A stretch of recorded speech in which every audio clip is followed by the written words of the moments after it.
여러분 안녕하십니까? 뉴스투데이 제주입니다.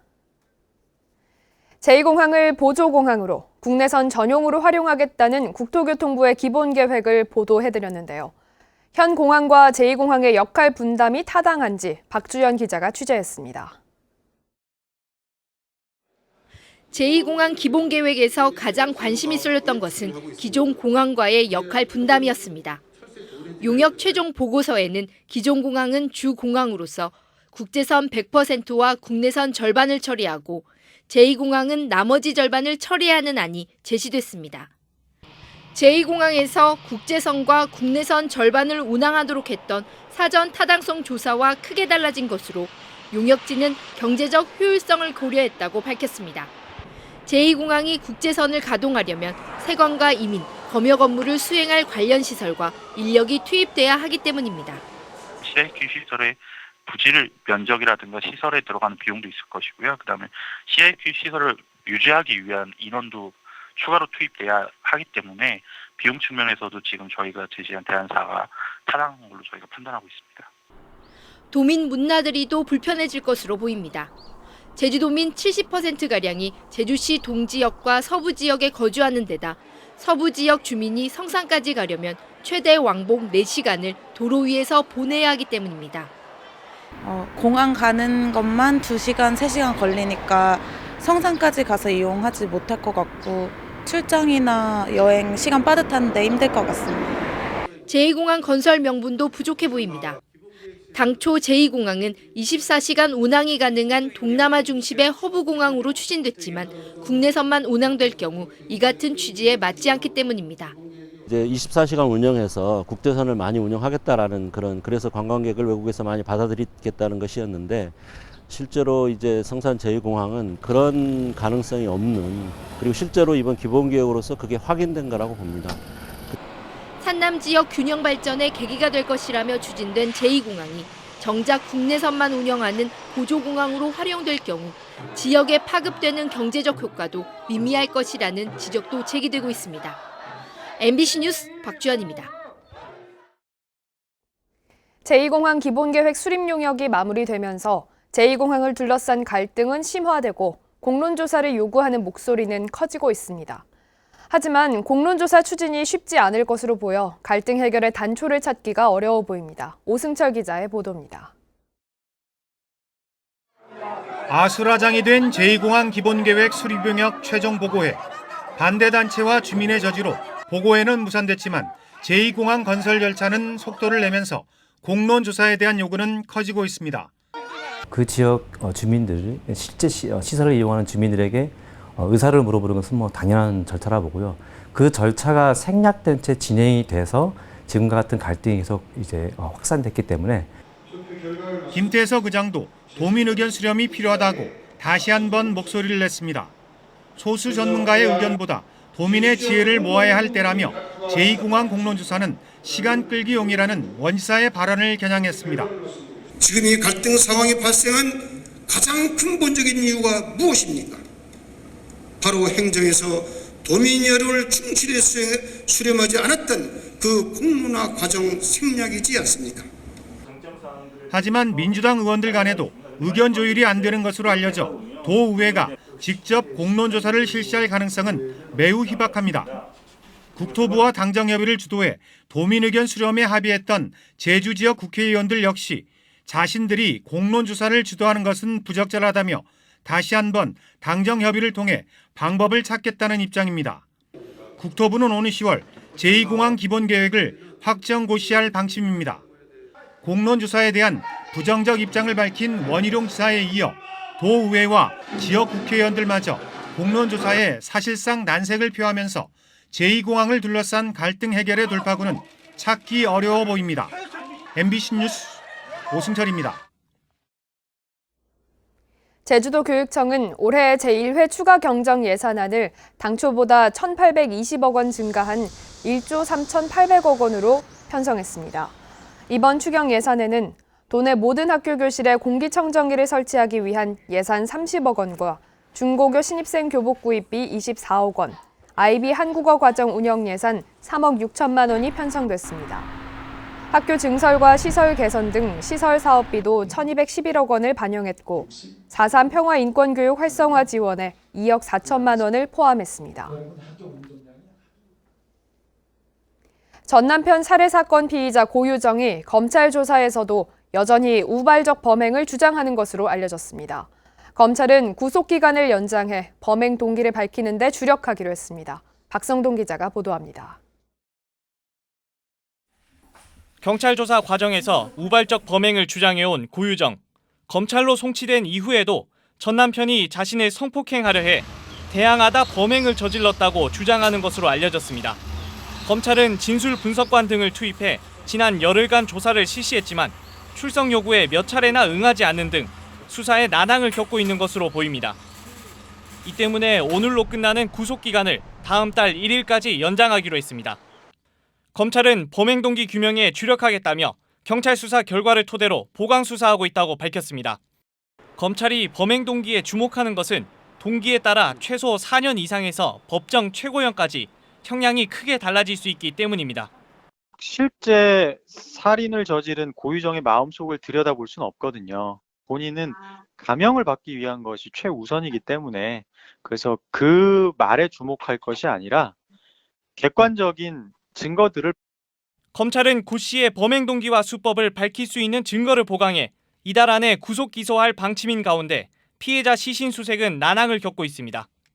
경찰은 그제 고유정이 시신을 2차 훼손한 경기도의 아파트 쓰레기 배관에서 4번째 뼈조각을 발견했지만 피해자의 유해일 가능성은 적다고 밝혔습니다. MBC 뉴스 박성동입니다.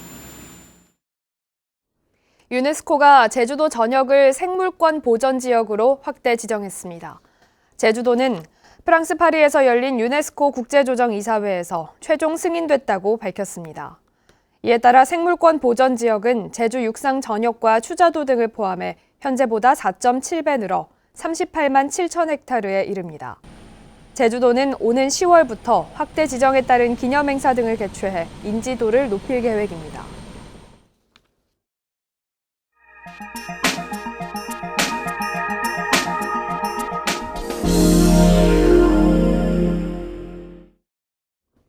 국민 5명 가운데 1명꼴로 반려동물을 키울 정도로 반려동물은 삶에서 뗄 수 없는 부분이 됐죠. 그만큼 반려동물로 인한 갈등도 최근 잇따르고 있는데 이 같은 문제에 도움을 주기 위한 반려동물 법률 상담센터가 문을 열었습니다. 이지현 기자가 보도합니다. 지난 4월 부산의 한 아파트에서 30대 남성이 대형견에 물려 다쳤습니다. 지난 2017년 청주에서도 진돗개에 당시 9살과 13살 난 자매가 물리고 앞선 차량에서 갑자기 뛰어내린 강아지에 교통사고까지 벌어집니다. 해마다 2,000건 넘게 발생하는 물림 사고는 물론 소음과 의료 분쟁 등 반려동물 관련 문제가 잇따르고 있습니다. 이런 문제를 해소하기 위한 상담센터가 충주에 전국 최초로 문을 열었습니다. 법학과 교수와 변호사, 학회 등 전문가로 구성된 자문단이 무료로 법률 상담을 하는 겁니다. 질문을 해도 어디 물어볼 데가 없고 전문적으로 상담해 줄 데가 없었습니다. 반려동물에 대한 인식 제고와 전문적인 법률 서비스, 그래서 변호사님들, 교수님들이 모여가지고 조만간 홈페이지가 구축되면 전국에서 상담도 받을 계획입니다. 반려동물을 물건으로 취급하는 문제와 입막의 기준 등 현행법의 틈새와 개정 사안을 제안하는 역할도 맡습니다. 갈등을 조정하고 궁극적으로는 동물 복지를 확대하기 위함입니다. 개를 좋아하는 사람도 싫어하는 사람도 서로 양보하고 이제 같이 살기 위해서 법이 중간에서 적절히 중개를 하는 거죠. 지자체도 일회성 운영에 그치지 않도록 관심을 보이고 있습니다. 반려동물을 활용한 의료와 관광산업, 동물연구 등 협업할 과제도 산적해 있습니다. 반려동물을 저희가 한 키워드로 잡고서 산업화 쪽으로 좀 해가면 신성장 동력이 될 수 있지 않을까. 천만 반려동물 시대. 그 숫자만큼 갈등과 사회적 문제가 급격히 늘고 있는 가운데 이를 해결하려는 시도는 이제야 시작됐습니다. MBC 뉴스 이지연입니다.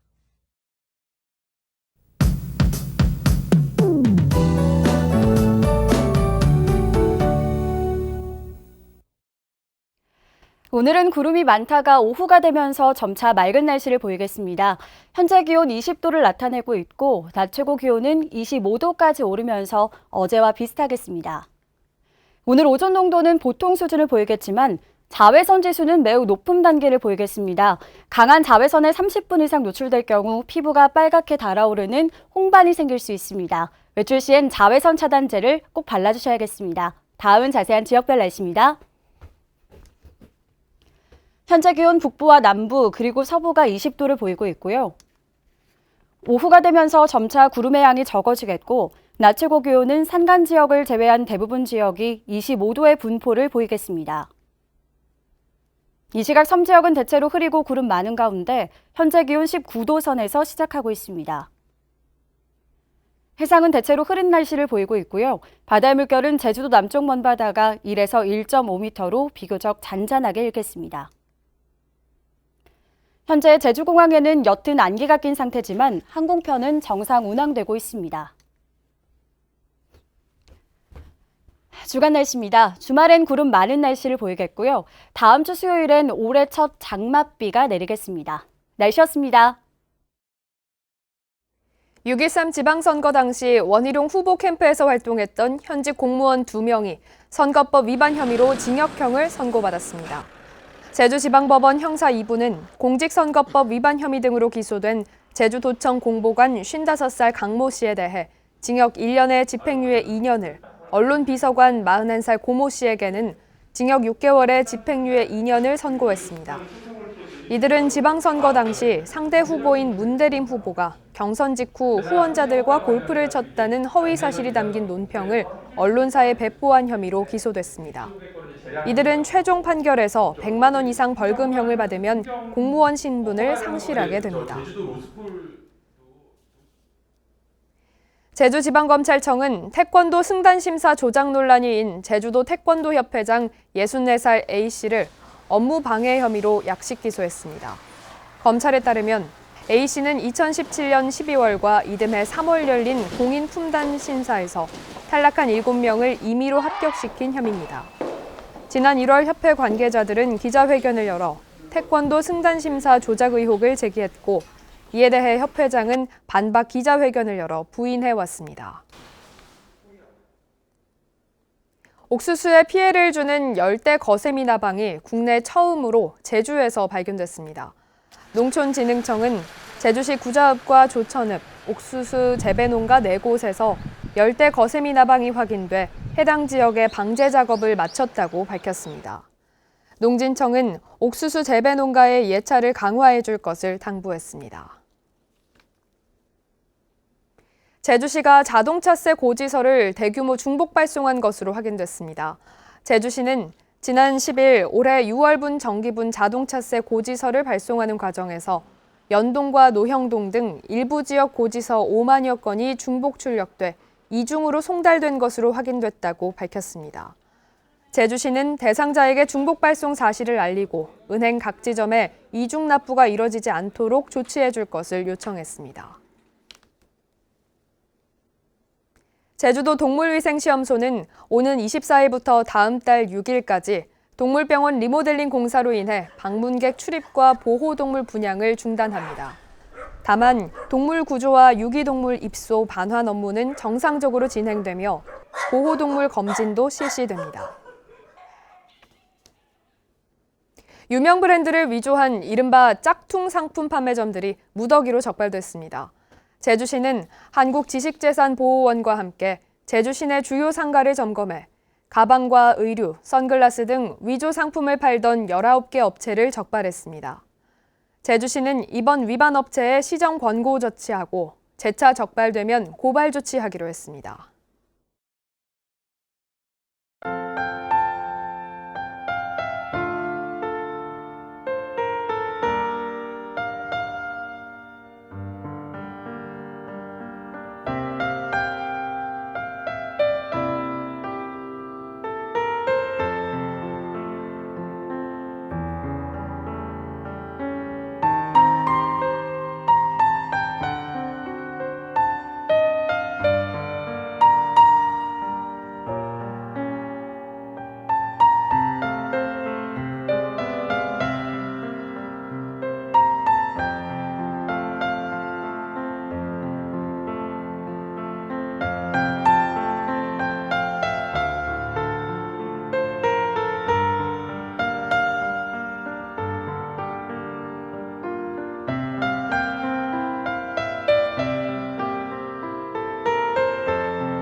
뉴스투데이 제주였습니다. 여러분 고맙습니다.